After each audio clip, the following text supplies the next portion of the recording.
Gusto mo ng changes sa 2026. Reset.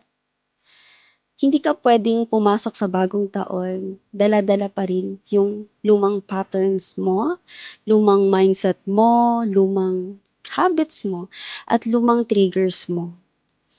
Na paulit-ulit kang sinasaktan at pinapabagsak. Gusto mo ng bagong resulta, pero ayaw mong bitawan yung lumang sarili mo. Gusto mo ng bagong opportunities, pero dinadala-dala mo pa rin yung takot mo, katamaran mo, doubt mo, at trauma na hanggang ngayon, binabagsak ka pa ulit-ulit. Reset means returning to God. Resets means surrendering what's not working anymore. Reset means letting God renew your mind, restore your heart, and rearrange your direction in life. Hindi ka tinawag ni Lord para ma-stuck at bumagsak. Tinawag ka niya para umangat.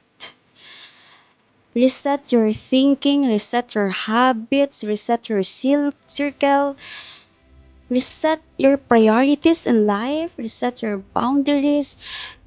A new year won't change you.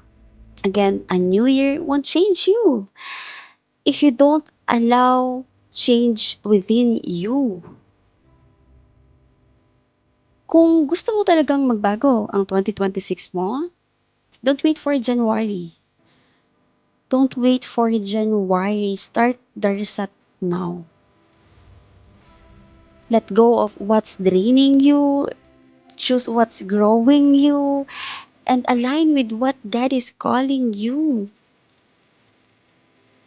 Align with what God is calling you to do. This is the right time.